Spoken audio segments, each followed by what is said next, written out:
Cardinals set him up there with his head right under the chopping block. Bill Belichick pulled the lever. We have the best out of context cold opens in this show. I wonder if anyone ever knows what we're talking about. Honestly, it's a guessing game. No, like honestly, that's one thing we should like make a compilation of our cold. We should that's something we should have marked is make a compilation of the cold opens from this show. Absolutely. That are just like people have no idea what we're talking about. Gotta say, it's probably pretty entertaining from an outside perspective. Yeah, I mean, I'm sure by now, if you watched us, you kind of, like it's me. You should be expecting it. Yeah. So obviously, this is our Sunday stream. Me and Sam are actually back on a Sunday together. It has been quite a tough season trying to schedule this year. Yeah, man. I keep getting extra checks on Sundays. Yeah. I'm working today as well, but I'm working at 4 instead of noon, so I get to do this. Yeah, I feel like every time that I'm not working on Sunday, I've had like last week I had the union meeting and all that, and if I'm not working on Sunday for some reason, I have something to do, which I don't never have stuff to do on Sundays.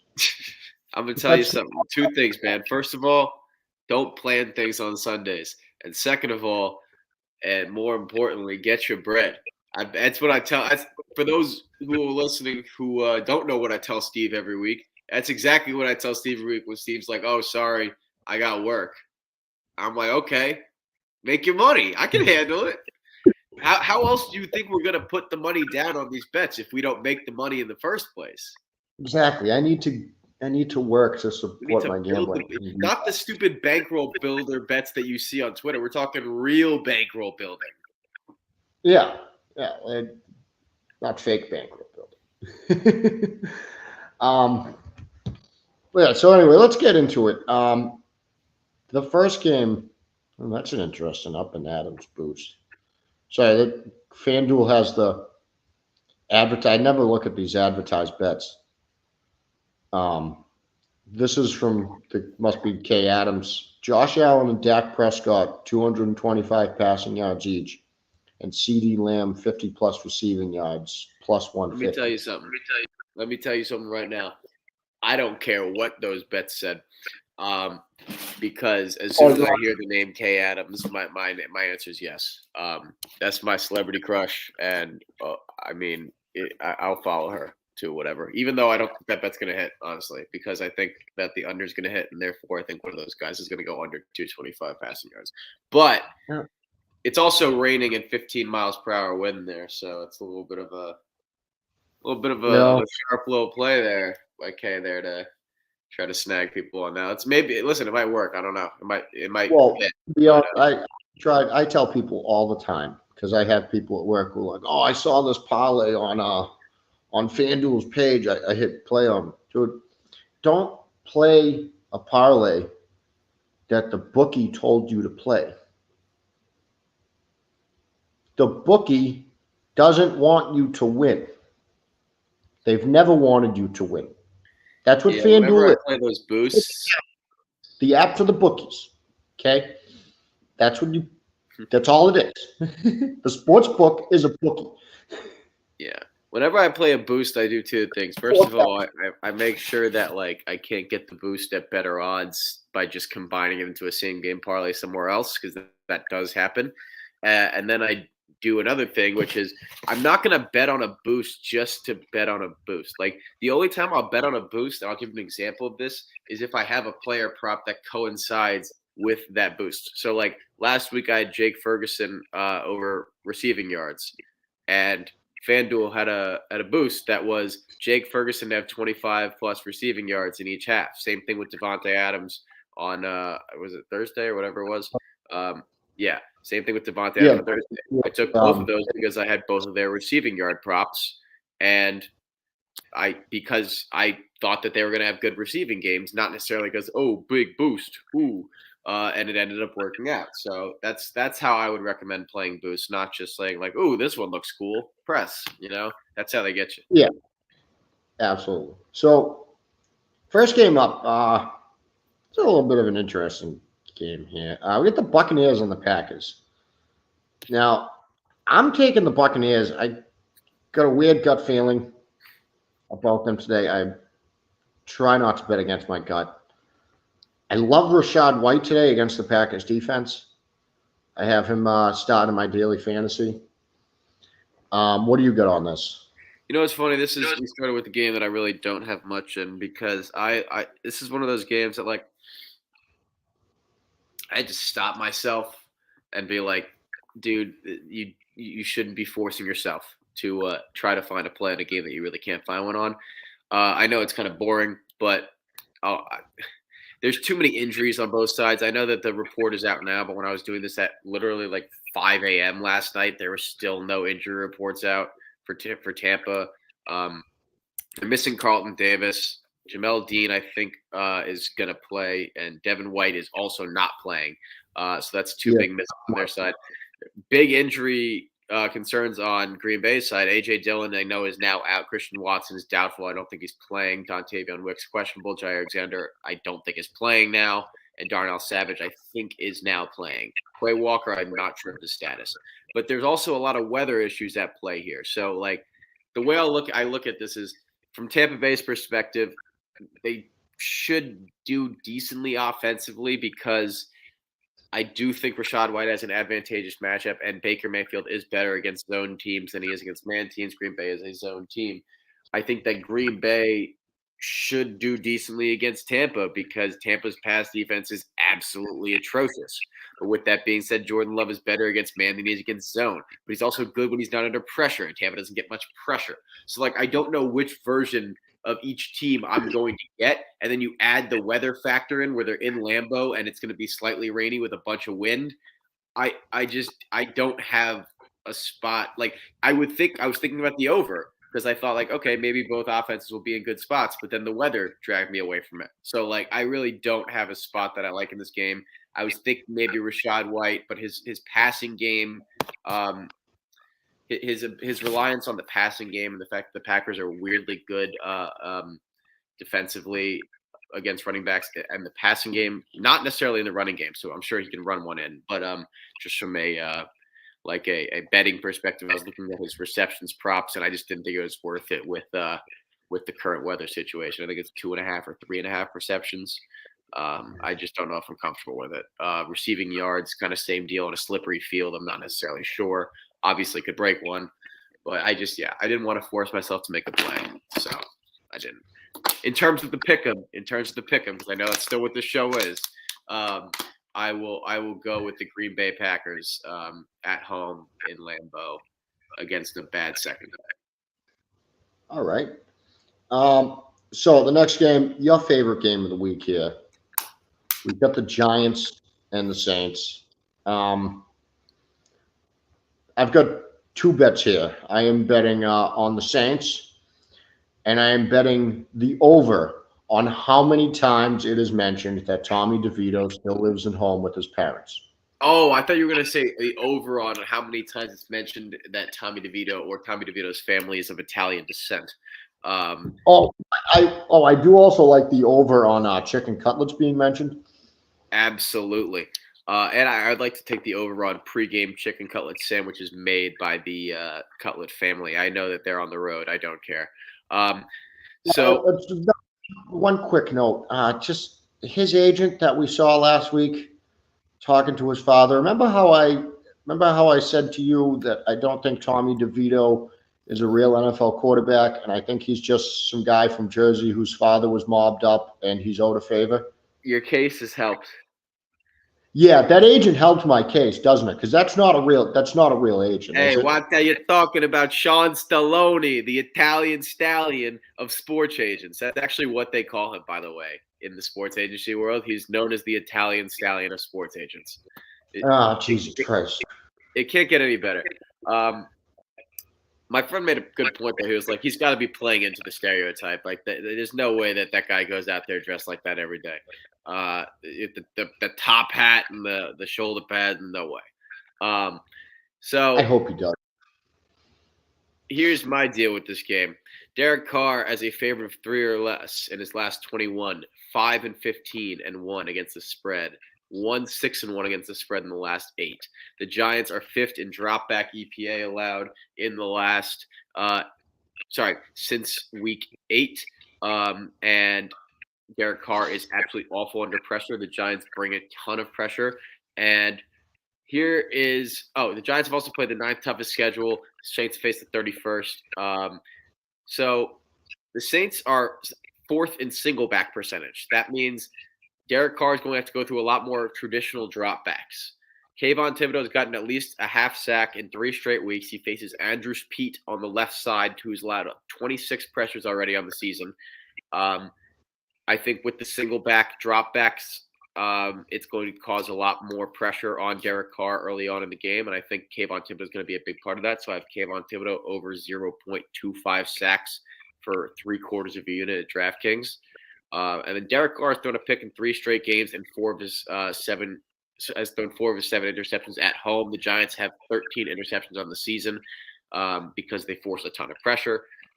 So I have Derek Carr over 0.5 interceptions because I have it at plus money at 115.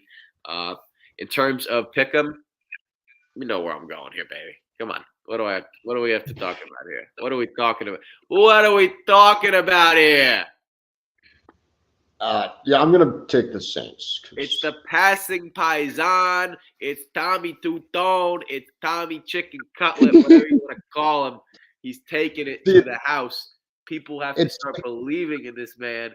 And the Saints are, I don't want to say bad because we're not good. The Giants aren't good. But the Saints are not good either. And I don't think that they deserve to be favored by 5.5, 6 points. I don't care if they're at home. I'm actually not playing a spread. I'll play a money line. But I got my boys marching into the Superdome. And for the record, by the way, I'm a man of my word. I told my viewers and I told my friends that if the Giants walked into Monday Night Football in primetime against the Green Bay Packers and Tommy DeVito diced up the Green Bay Packers, that I would buy a jersey. The jersey is on the way. So I will have my Tommy DeVito jersey on by the end of the season in one of these streams. All right. So I'm glad that you're doing all this so I don't look too crazy in a couple of games. Trust me, you will still look crazy. I know what you're going to do, and you're still going to look psycho. So before we get to me being a psycho, Falcons versus Panthers. I got the Falcons here. I don't like Bryce Young going up against the Falcons pass defense. I like Bijan Robinson today. The Falcons aren't a great team. I think they are clearly the superior team in this matchup. They should walk away with a win here. Yeah, I agree. Couple stats for you. Bryce Young, much worse versus man coverage than he is versus zone. Falcons obviously run a lot of man, as we've talked about. They also run too high zone coverage when they're in zone. Bryce Young worse versus too high than he is versus single high. So another thing, weather, another factor here. It's going to be a factor in a lot of games today, going to be honest with you. It's going to rain all game, wind gusts over 20 miles per hour. Here are 3 reasons why I think that is going to be advantageous for Atlanta. 1, they're the better rushing team because their game plan is going to be more geared towards short passes and RPOs, and they have more dynamic backs. 2, they've played in games like this already. They played the Jets in wind and rain. They won. I think it's a similar situation. The opposing QB is just as iffy. And 3, Carolina's already been struggling to score. They've put up 13 or fewer points in 5 of the last 6 games in regular weather.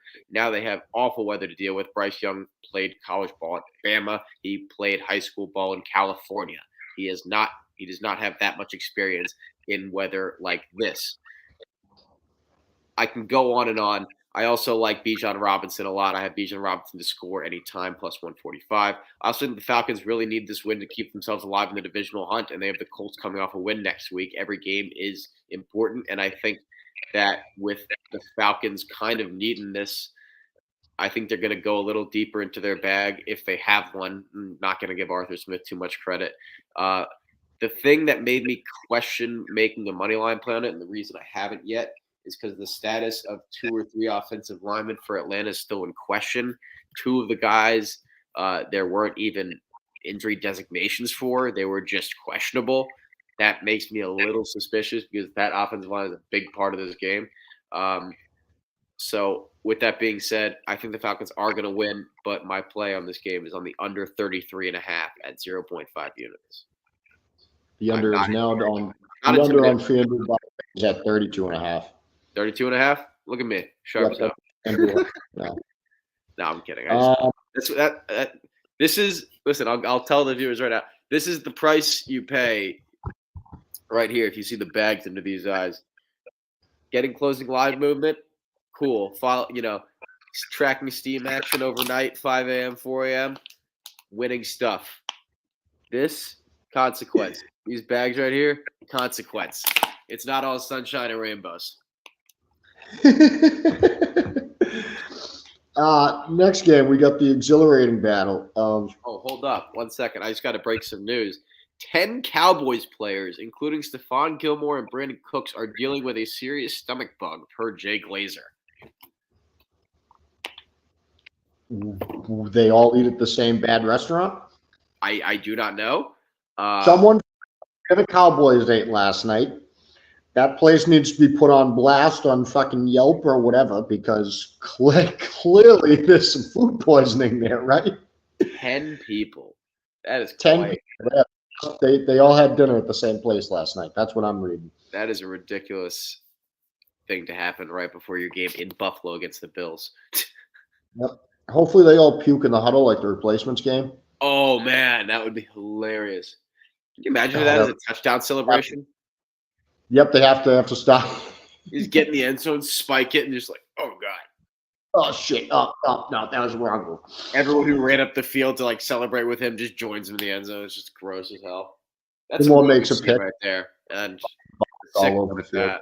I don't know what I'm thinking. So next game, we got Case Keenum versus Will Levis. Exhilarating battle. I've got Tennessee into this one. Yeah, I've got Tennessee here. I haven't liked Tennessee all year. I don't think they've started to play a little bit better recently. And I don't think Case Keenum is bad. My thing in this game is that Houston is good this year because of the incredible early play of CJ Stroud. There's no difference made. That team isn't loaded with difference makers other than Stroud, who's elevated them, in my opinion. Nothing against those receivers. Tennessee can win off of Derrick Henry. Tennessee isn't winning because of their quarterback. Houston has been winning because of their quarterback. So Keenum in his first game of the year, I'm going to have to go with Tennessee here. All right. So I agree with you. I do think that the Titans are going to win this game because of a running back. I don't think it's the running back that you are speaking of. So here's my thoughts on this game. Derrick Henry, yes, has had, and this is, I can't believe I'm saying these words, has ran on for 100 yards on the ground in 5 straight games against the Texans, and in 4 of those games he has ran for 200 yards. Yes, I did not stutter. Also in 4 of those games he has multiple touchdowns. However, this is not the same Texans defense as in years past. The Texans are now I think the Texans are 4th in rush EPA allowed over the last 6 weeks. They've been a top run defense pretty much most of the year, if not all year. Here's where they struggle against running backs, and that is through the air. They are a team that is not good at guarding running backs out of the backfield. I love Tyjae Spears in this game. He's averaging 31 receiving yards in his last 5 games and 3.5 receptions, yet his receiving yards prop is 15.5, and his receptions prop is 2.5. He has 10 receptions in his last 2 games. Houston's 31st in DVOA allowed to running backs, allowing 6.2 receptions a game to running backs. So I do think the Titans are going to win this game. I think that it's going to be very hard for them in what is supposed to be another windy and slightly possible rainy day, although I think the rain forecast is clearing up. It's just going to be windy.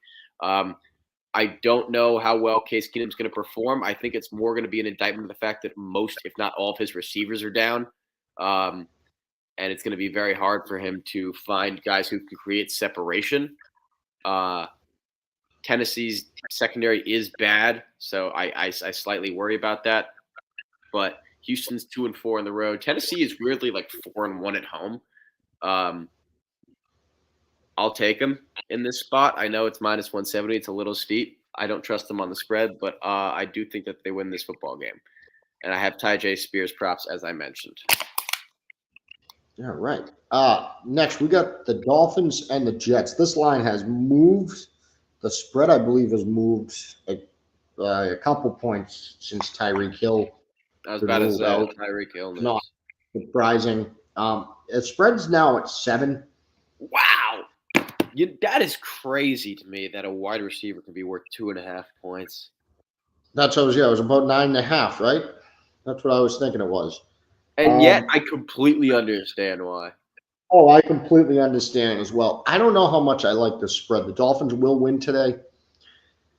I usually don't play spreads in divisional matchups. It is usually one of my rules that divisional games are weird. The Jets are the Jets, though. They are the Jets. They are the Jets. This is another game I have absolutely nothing on. I'll let you go on it, but I really got no idea what Zach Wilson's going to look like against a defense without Jalen Phillips in the pass rush. No Jalen Phillips is really hard for me to bet on for the Dolphins. I'm taking the Dolphins to win. I'd say I was talking about this on Twitter earlier. Rappaport keeps putting out all these stories about how Aaron Rodgers might come back. And I don't think Rodgers is playing this year. I think this is all media attention. And I tweeted this, and someone said, "But wouldn't it be a very Jets thing to do for Rodgers to come back in a meaningless game anyway, and then get hurt, and then get hurt again and retire?" And God damn it, that actually could happen. Just because they're the Jets. I'm not wishing that to happen. I've given my take. I've spoken. I am tired of saying, very tired of saying, the same thing over and over again about Aaron Rodgers. The type of surgery that he got, if you look it up, it is not a typical Achilles surgery. It is a bridge surgery. I'm not going to go into all the details of what they do, but it pretty much, instead of helping your Achilles work its way back together, they quite literally have a bridge thing that they build to pull it together. It makes it so that it comes together quicker so that you're able to be on your feet sooner after surgery. You can move around, you can walk, you can jog, hence why he's dropping back. And everyone's like, oh my God, he's doing drop back passes. He's able to because of the type of surgery that he got. The consequence of this type of surgery is if that Achilles gets hit wrong, and when I say wrong, I don't mean like a freak hit. I mean like hit hard. It could fucking explode. I'm not like rupture.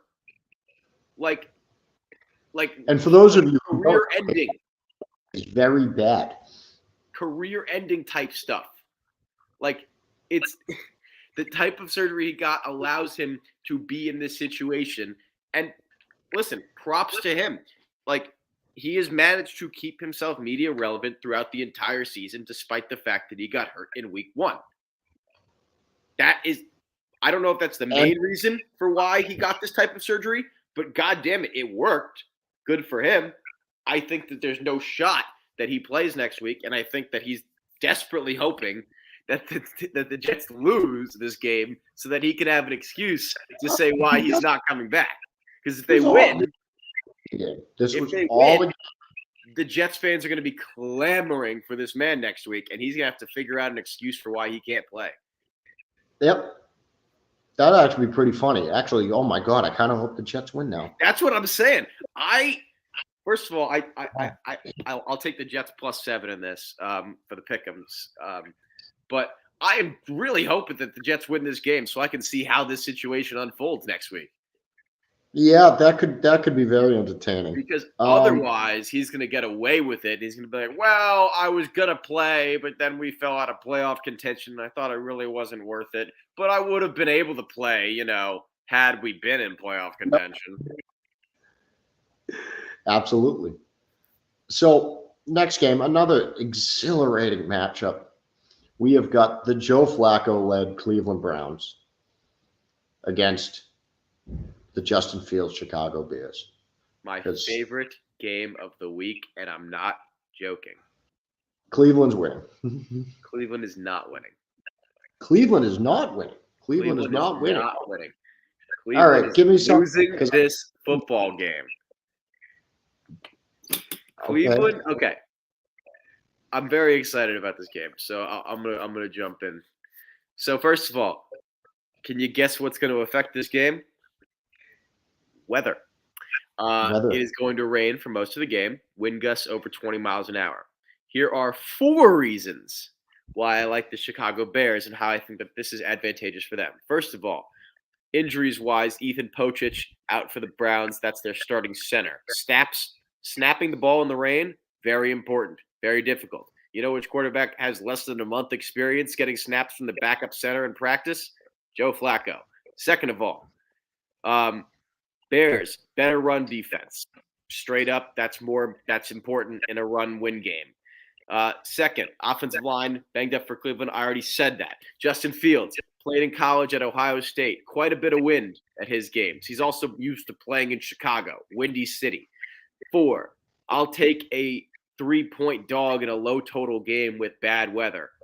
I love that idea. I'll keep going. 5, Cleveland plays man in single high coverage. Justin Fields is absolutely elite against man this year and is better versus single high than he is versus 2 high. 6, Chicago has won 3 of their last 4 games. They've covered or pushed in 5 straight and 6 of the last 7. The Browns are coming off a win where Trevor Lawrence handed it to them on a silver platter with a busted ankle. 7, Joe Flacco's arm strength has looked a little bit weary in the last couple weeks. Yes, he's gotten the ball. He's gotten the ball to people, but has it gone there on a line or has it gone there on a float? With the wind, you got to get it there on a line. 8, teams that have hit the over straight 3 times straight and are now favorites in a game with a total of 40 or less are 2-8 against the spread in the last 10. 9, Cleveland is one of the worst tackling teams in the NFL. Slippery conditions makes it harder to tackle. And lastly, 10, Cleveland is dead last in the league in giveaways per game. Chicago is 10th in takeaways a game. Rainy and windy, much easier to give the ball away, especially fumbles. Unfamiliar QB taking snaps and doing handoffs. Joe Flacco might fumble once or twice in this game.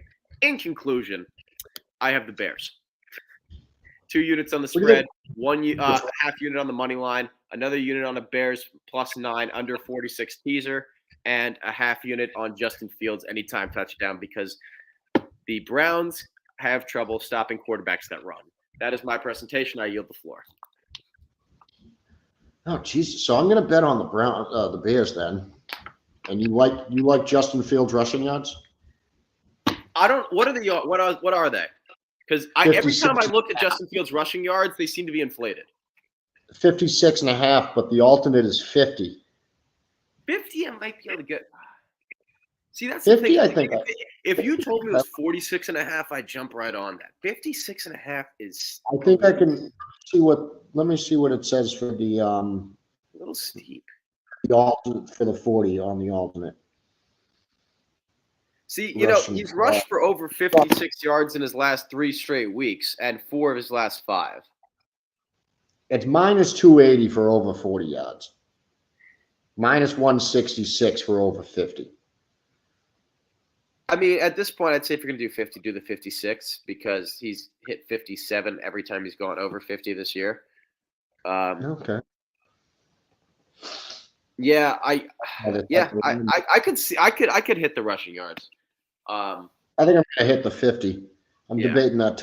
I'm just worried about slipping on the field, but I also think that he's going to have a lot of open field to work with, and that he's more used to this than Joe Flacco is. Although that being said, Joe Flacco's played in all types of games. But hey, Portuguese horse, guess what? We got 2 other viewers here besides you, and people watch after the stream. And guess what? It's fun. So shut the fuck up. And if you're just gonna sit there and talk shit, you're just sitting there talking to no one too. What are you doing? What are you doing, Portuguese horse? Besides sitting there talking to nobody. Portuguese horse. You're sitting there talking to nobody. I'm not Why sitting am I there so talking. riled up? Because I have 3 hours of sleep, Portuguese horse. 3 hours of sleep. I'm not able to keep myself down. I'm tired. If you don't want to watch it, why I'm you watch tired, man. it? It's nothing against you. I'm just exhausted, and I got nothing left to hold me back. Yeah, I think he's a piece of shit. Oh, you got it. Yeah, because it's a it's a show where we have comments and we respond to them. You were also responding. See, the way a conversation works is one person says something, the other person says something, and then respond. This is what we're doing. It's a conversation. You speak, and then I speak. And you're responding too, which makes you a part of the conversation. You see how this works? Okay, I'm glad we can go through that. Back to the bets. Back to the bets. All right. So now this is where you'll tell me I'm crazy. We have got the Chiefs and the Patriots next. Oh boy, here we go. I'll let you handle this one. I'll sit back. I normally don't bet on my Patriots. I am hammering the Pats money line on this.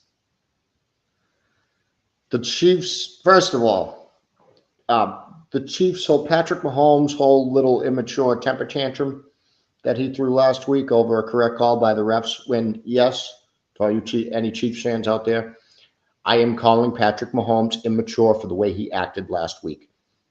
It is not how a professional athlete is supposed to handle himself on TV. That whole act revealed more about the Chiefs and their problems than they wanted it to. The problem wasn't the penalty. That's not the only problem there.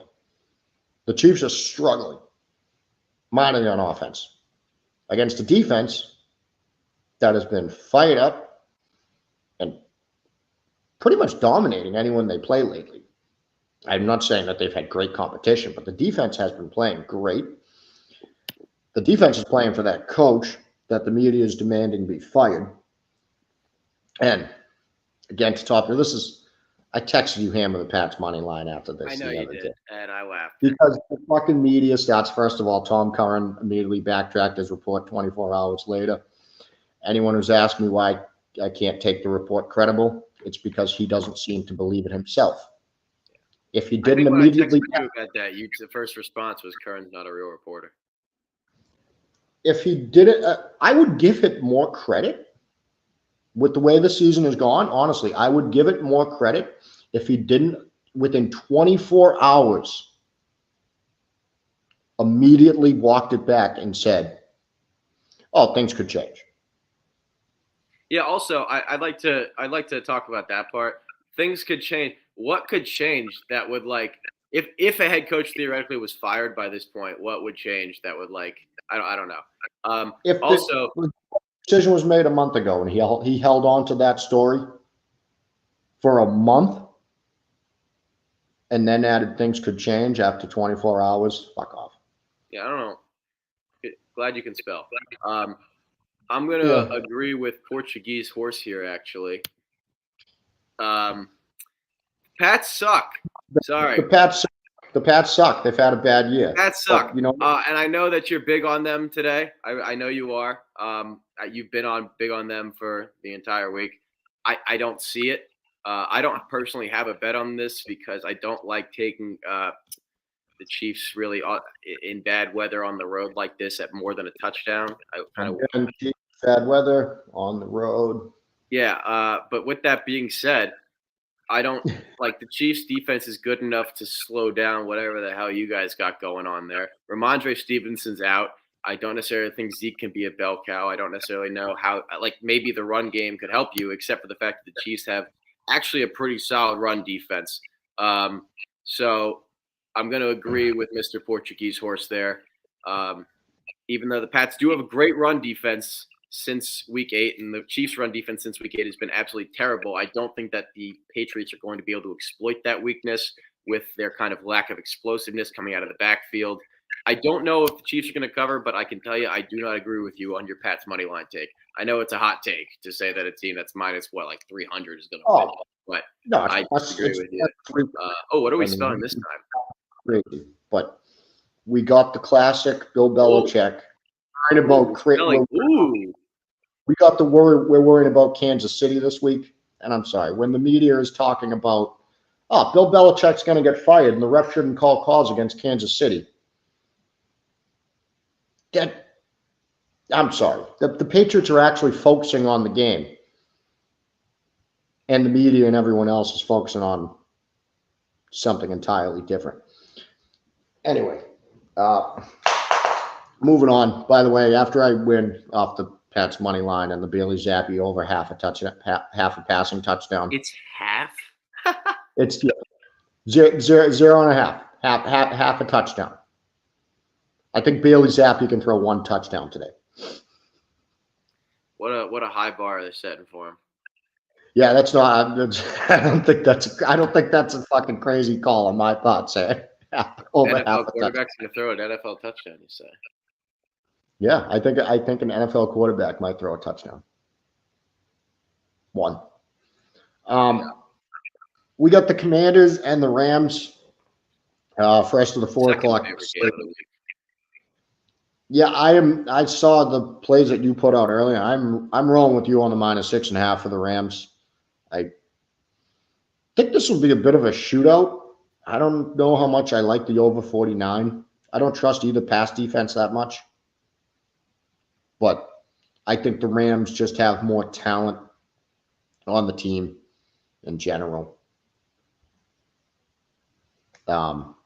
They should win by a touchdown. I don't know. I don't think I like that 49.5. I could go with the under on that. Yeah. So here's my deal with this game. Commanders are terrible defending the outside receivers, particularly. I know a lot of people want Cooper Kupp in this game because they're like, Commanders terrible pass defense, and I'm sure that Cooper Kupp's gonna have a decent game. With that being said, I like Puka Nacua more in this game. I think he's going to draw the matchups of Benjamin St-Juste and the other outside corner whose name I briefly forgot because I don't have it written down, but it's not the slot guy. St-Juste allows 13.1 yards per reception and 108.3 passer rating when he's targeted. The Rams run 11 personnel, 3 wide receivers, 90% of the time. That's really going to expose the thin secondary of Washington, in my opinion, and their thin depth. Washington runs man coverage and 2 high. Matt Stafford is much better than 2 high than he is versus single high. His man versus zone differences are not that big, so it doesn't really matter. Puka Nacua also has a 108 passer rating, 106 passer rating when targeted in man coverage. Rams 9th in points per drive. Commanders 23rd. From a trend perspective, non-divisional road dogs after losing 4 straight games are 6-12 against the spread. Rams are 11th third down offense, 8th in red zone offense. Commanders 23rd in red zone in third down and red zone defense. I think Washington's going to struggle to move the ball on the ground without Brian Robinson, forcing them to pretty much rely only on the pass game, which they already pretty much do. But to be completely one-dimensional like that in a road game is pretty tough to compete in. I also think that the Rams are probably going to have more success running the ball than people think, even though Washington's run defense has been solid recently. I don't think the names they have there in the middle are going to be – Kyron Williams is a very, very solid and slippery running back, and I think he's going to be good enough to break a couple decent ones out today. Washington allows a 30% pressure rate and a 15% sack percentage. The Rams have a 14% sack percentage. The Rams have played the 3rd toughest schedule. Washington has played the 13th. Sam Howell, under pressure, has thrown 4 touchdowns and 8 interceptions. I think the Rams pass game will be able to thrive. And I think even if Washington has a couple strong drives, I think it's going to be hard for them to keep up with the Rams scoring as long as the Rams score the way I think they should. So I like the Rams minus 6.5 for 2 units, and I have Nakua over 68.5 receiving yards, Nakua anytime touchdown, Nakua 2 touchdowns, Nakua first touchdown. I need to preface this by saying the touchdowns, anytime touchdown is 0.75 units, but 2 touchdowns is 0.1 units, and first touchdown is 0.2 units. I'm still trying to be responsible with my bankroll while trying to go hard on Puka Nakua props. I am not betting Puka Nakua touchdowns. I do have him in my daily fantasy lineup today. I do think Puka Nakua has a huge game, and I love saying the name Puka Nakua. Puka Nakua. I'm sorry. I smoke too much pot. That name is so much fun to say. We got the Niners and the Cardinals at 406. I'm going to guess that you are not betting on the Cardinals to beat the Niners. No, sir. Okay. The only thing I really want to talk about here, I guess, then, to save us the time, is the spread. 11.5 is too high for me. I can't play an 11.5 point spread in the NFL. I know we're not trying to feed into it, but just one question.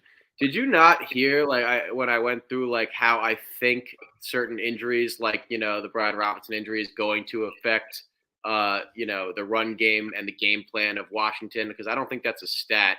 I don't think that's someone else's article. I think that's just, me.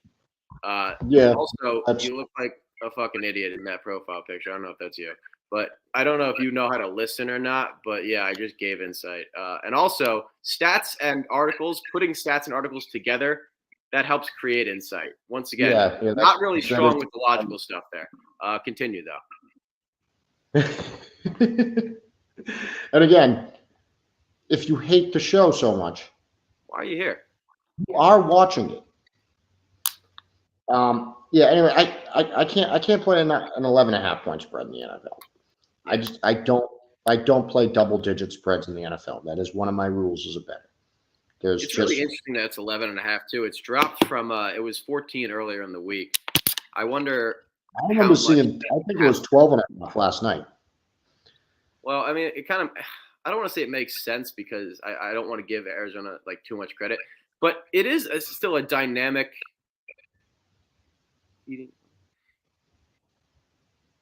It's still a more dynamic quarterback than a lot of the market adjustments to Arizona really expect. I think Kyler Murray has enough potential to put enough points up on the board to the point where maybe 14, 13 points is too many. I see the number going down here. I understand it, but I still people still have to respect San Francisco's market value and how much they really bring to the table on both sides of the ball. I personally don't have a play in this game, but I kind of do lean towards San Francisco minus 12 in the sense that the running game plan defensively for Arizona tends to be stacking the box, and Christian McCaffrey is, first of all, Kyle Shanahan's great at scheming up outside zone runs, and Christian McCaffrey is great at making at least one or two guys miss on those outside zone runs.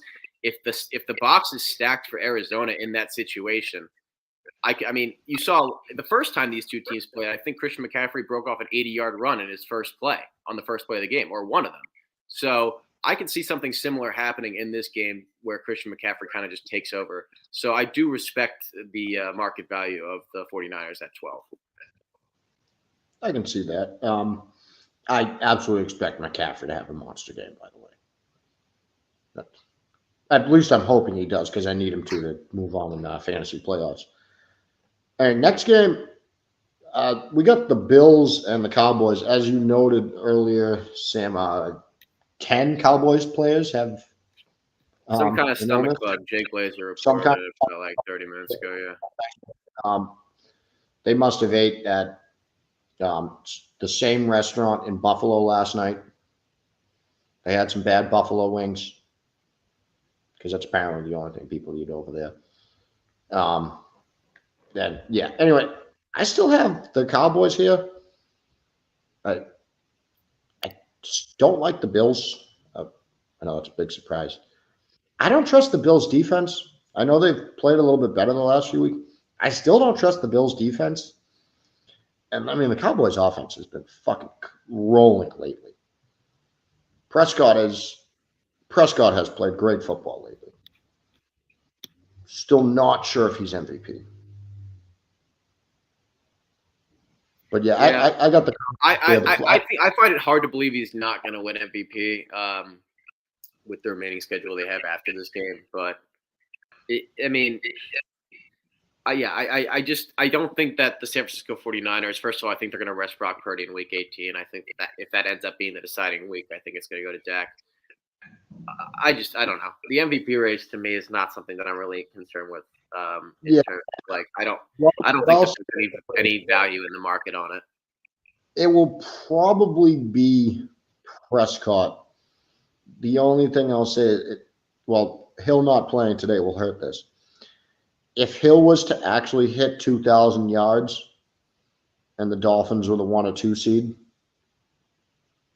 I could see the MVP actually going to a receiver. But yeah, I thought that too. And then Tyreek Hill said he was out today, and that pretty much cuts the 2,000 out of it. Yep, exactly. So, but yeah, you got anything on the Cowboys and the Bills? I do. I don't have one side or the other, but I do have the under 49.5 for a unit and a half. And the reason I do, first of all, both of these defenses have been a lot stronger in the last 6 weeks than people give them credit for. Dallas second and third in pass and run defense. Buffalo 15th and 4th in pass and run defense. Josh Allen slightly worse against single high coverage. Dallas runs a lot of single high coverage.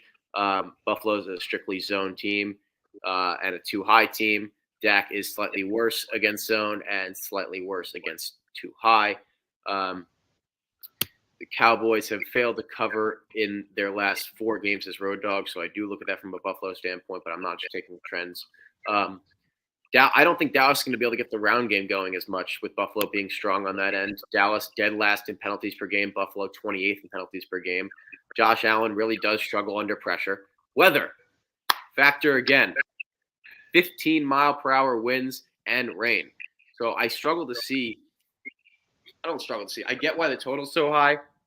Both offenses have been performing really, really well. But teams that have hit the over in 2 straight weeks and are in games with totals of over 48 have hit the under in 3 straight and 5 of the last 6 and 9 of the last 11. When the opponent is over 500, the under is 10-3, with the number finishing around 46, which is actually where I think this number should realistically be.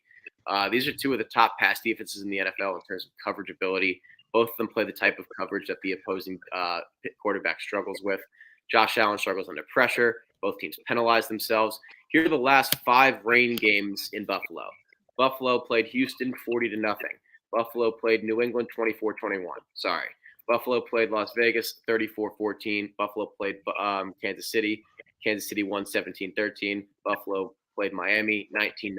All of those games went under 49 points. So while I understand, obviously, these are 2 different teams, much stronger offenses. At the same time, I do think both defenses are underrated in this setting, and Buffalo does lean towards being an unders team with the non-divisional home favorite game. So I like the under. I like this game to stay under 50 points. All right. Next game, night game tonight. We have got the Ravens and the Jaguars. I've got the Ravens here, minus 3.5 point spread. I might play the spread on that. I was already going to play the money line. I can see them winning this by 3.5. I don't really need to give much insight. The Ravens are hot. They are rolling right now. I think they're going to take the first seed and move right into the playoffs. Yeah, so I have a lot of futures on the Ravens. So as the season starts winding down, I'm going to start probably having less money on them in terms of sides and totals, just because I'm not going to hedge, because I do believe in the Ravens, and I don't think I'm at the point where hedging is really an option yet. But I also don't want to go too deep into the rabbit hole of just having all my eggs in one basket. So, but with that being said, I do think that this is going to be a better look for the Ravens than it is for the Jaguars in this game. Ravens do perform a little better away from home, and I just don't think the Jaguars are well equipped in this game in terms of first of all, I don't think Trevor Lawrence is fully healthy, but besides that factor, I really just think the pressure factor doesn't play into their favor. I think the Ravens defense is probably better than any defense that the Jaguars have seen this year. They've underperformed at home several times. And I once again, I'm still waiting on some injury stuff, so I haven't made an official play on this game. But the only thing I'm worried about is the fact that the Ravens really did struggle defensively last week against the Rams, and I'm worried that's indicative of something else. But that's the only factor, and that's that would, in my opinion, there'd be more. It's closer to an outlier than it is to anything indicative of anything else. But right now, I definitely lean towards the Ravens.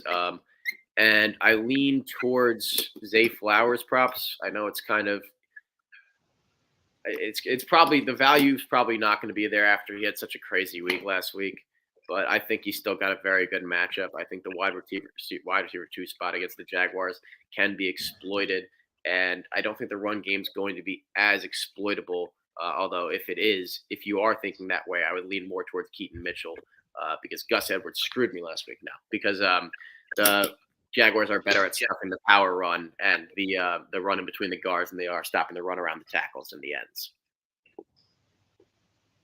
All right. Monday night game. We got the Eagles and the Seahawks. Did I see that Hurts is listed as questionable because of an illness? Jalen Hurts is questionable because of an illness. And about 40 minutes ago during our show, the Eagles announced, or there's rumors that the Eagles are switching their defensive play caller from Sean Desai to Matt Patricia. He's back. Matt Patricia will be calling defensive plays for the Eagles. So I have to. I have to make the joke here. So the Eagles,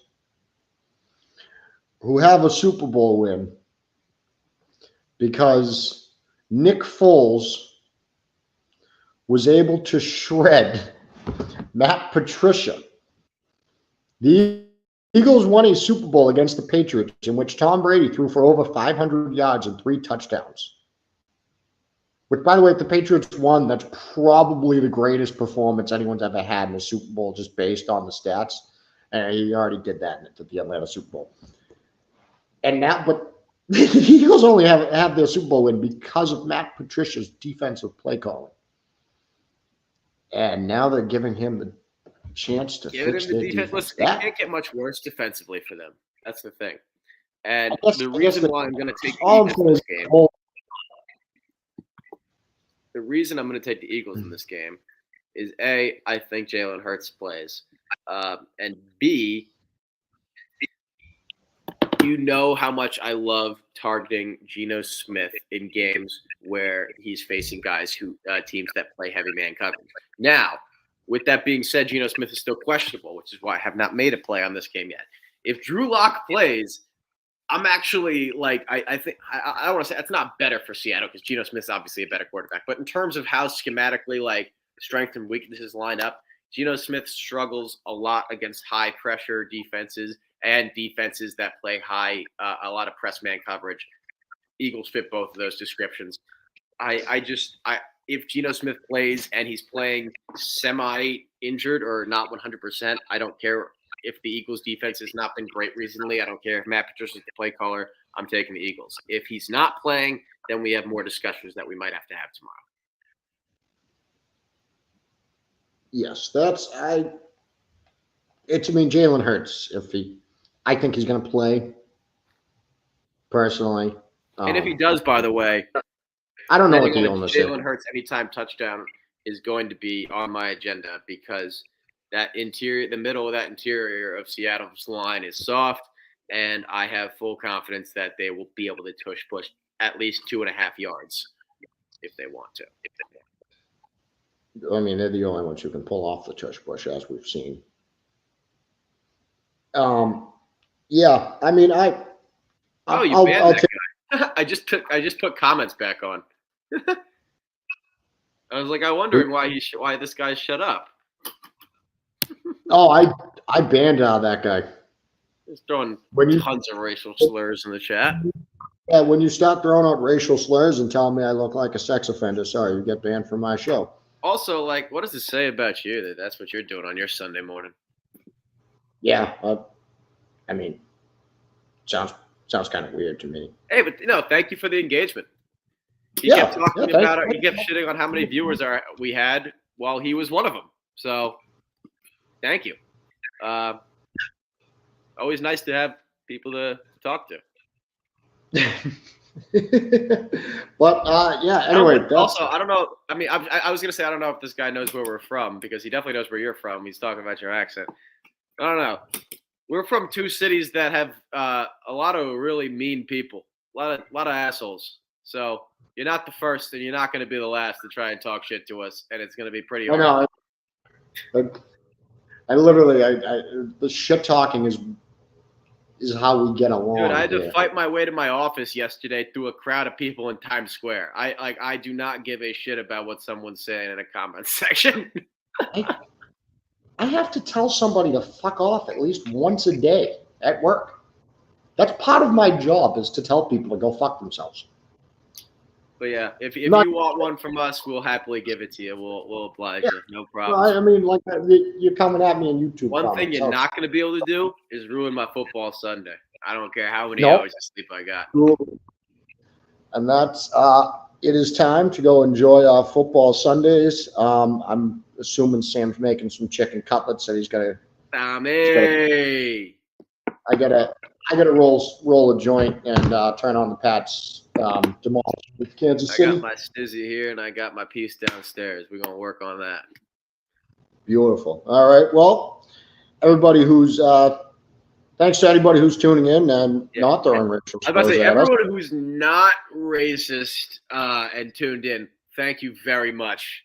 Appreciate your time. And Sam, thank you as always.